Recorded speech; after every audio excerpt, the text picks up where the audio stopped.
Good morning, ladies and gentlemen. What I want to walk through with you right now are some of the resources that Mr. Paler and myself have been putting together for you to help support you as we get ready for the DBQ AP European History test. You can see by my screen that I am in the AP Euro e-learning review resources. Where I'm going to head to right now is this DBQ writing resources folder. And in particular, in this video, I want to focus on this Marco learning document. This is one that Mr. Paler has located and in red has underlined and added some notations here. It's one that we both agree you should have a printed copy of when you are doing the practice DBQs we will be doing over the next several weeks, as well as when you actually are writing your DBQ for the test on the 13th of May. This year's a little bit different where in the past, you didn't have any resources available to you. Now, the time limit itself isn't going to allow you to be Googling and trying to look up names and researching. But with that being said, it does allow you to have some resources like this available to you. Some pre-writing sheets, as I will go through on here, as well as just some of these strategies, which I think are going to be useful. It's imperative that you realize and understand that really you have 45 minutes to do this DBQ. If you go over that time limit and do not get your stuff uploaded in time, you automatically are defaulted then to the makeup test day, which is in June, which is not something that you want to do. So it's important that as we are doing these practice DBQs, that you are holding yourself to that 45-minute read-write time limit, simply because, again, we need to practice the way in which we want to play. And May 13th is game day, so we want to be sure that we are ready for that. One of the things that, as we go through this Marco learning document here, that you will see up at the top is the old format and the 7-point DBQ rubric versus the new format and the 10-point scale DBQ rubric. As we've pointed out before, we're only going to be dealing with 5 documents versus 7. However, your read and write time period of 45 minutes is going to be slightly condensed, where you had an hour in the old format and now you only have 45 minutes, keeping in mind though you have fewer documents. Now let's dive a little bit into how to prepare, and again practice this as we are doing our DBQs. When we talk about the timing, as it says 45 minutes, there isn't an additional reading period as there has been in the past. So that 45 minutes does include your reading, your pre-writing, and the actual writing of it. Mr. Paler here has put a recommendation for you, which is a 5-minute reading, the question and the documents, and then about 4 minutes of planning your essay. And then that's going to give you 34 minutes to either handwrite, which you can do, or type, which probably, depending on you, might be more preferred. And then it gives you still 2 minutes to finally check and then upload and submit that document for a total of 45 minutes. Again, as you are doing your practices, it's important that you kind of hold yourself to some of these recommendations and see where you have extra time, see where you don't, and make adjustments as necessary. As we are aware, it is going to be done online. Really, any device that gets you online is going to work. With that being said, as you know yourself how good of a writer you are on a tablet, a lot of you are going to be much faster on an actual keyboard because of your ability to just simply key it in quicker. So try to avoid using your phone or a tablet if you can. If that's all you have, that's fine. If you do not have a device, please reach out to Mr. Paler and myself. If you would like something other than an iPad, we can try and get you something. I can't make any promises, but we could try and get you a Chromebook in some way, shape, or form if possible. Again, I can't make any promises though. As we look at strategy, here again, we've underlined for you, as always, use and shoot for the easiest points first, and then the more difficult points later only if you have time. And this sheet here kind of has a strategy built in for you. Now, a couple things that we added. Obviously, thesis, which we've been working on all year. That's an easy point. This contextualization, which we've also been working on all year. That is not a change. That is another easy point.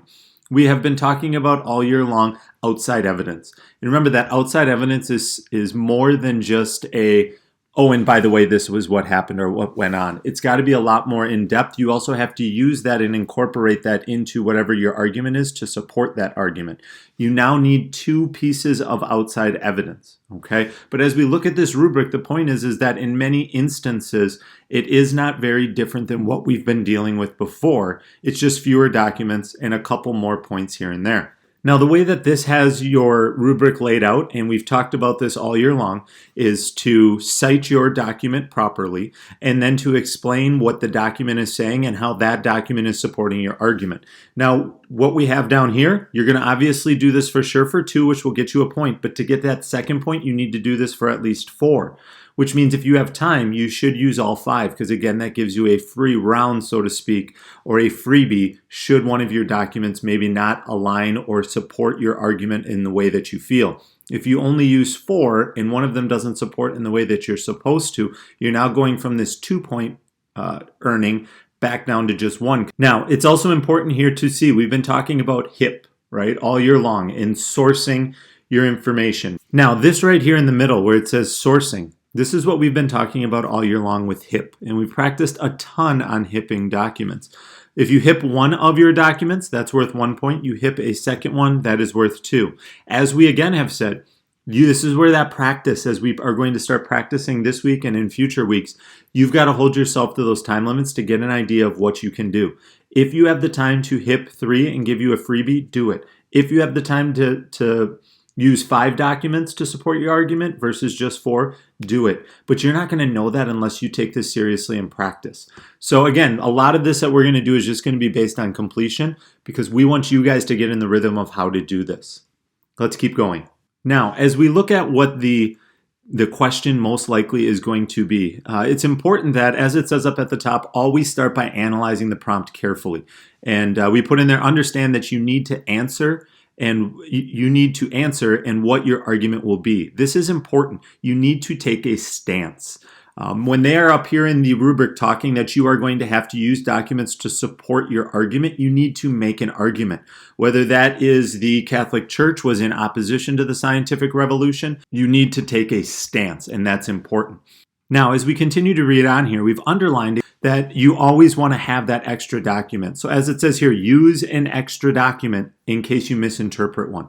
Now, as you go through those 5, there may be one that you have no idea what it is. You have no idea how you are going to use it to support your argument or your counter argument in your second paragraph potentially. So that's kind of what we see below here. This is just a quick annotation type sheet where you can kind of quickly put, this is what the document says. What argument could I use it for? And then am I going to use this? Am I going to HIP this one or not? Remember, you only have to HIP one of the elements and you can vary the elements that you use. We also put in here, remember with that HIP, it's more than just this was written by a Catholic monk. You need to say how that point of view as a Catholic monk has an impact on what they are writing. And that's the how or the why that we are referencing here. So you're going to choose any one of those letters. And the rest of this is just 5 documents. Again, this is something we want you to practice with and kind of get a feel for. If you have your own system, that is completely fine too. As we get down to the bottom of this kind of pre-writing sheet, this is where you could kind of put down some of your outside information, your 2 pieces, and then some good ideas for contextualization. Now let's take a look below. This last sheet here is one where basically the 2 sheets above walk you through kind of an annotation process. This bottom sheet is a pre-writing worksheet, and this is one that we for sure want you to try and use when you are going through your DBQ, your practice DBQs. Again, try to get a feel for it and see if you like it. If after you try it, you feel as though it slowed you down, feel free to tweak it. This is something where in the past you weren't allowed to have something like this out, where now you can. So what we have here as we look at this, your pre-writing sheet, what is your general argument? So your thesis answer to that question, and be sure that you're making an argument. Then that contextualization, remember, we include this in our intro paragraph. This is what led up to the event. This is what is setting the stage, that Star Wars scroll at the beginning of the movie, as we sometimes call it. Then your 2 body paragraphs. Your topic sentence and is going to set up your argument and how that relates to your thesis, right? And then what documents you want to use. Now, if you want to put 3 in one and 2 in the other, or 2 in 2, or however you want to work this out, that's completely fine. But this is just kind of one way that you can, again, see how you want to approach this. And then again, that outside evidence to support your argument. Now, as you look down at the bottom here, this is a great just writing checklist for you. So your contextualization, 2 to 3 sentences, right? It is not just a shotgun blast. You want to, this is a time to be a name dropper in your contextualization. Is your thesis clear? Does it address the prompt, and does it include or introduce your argument?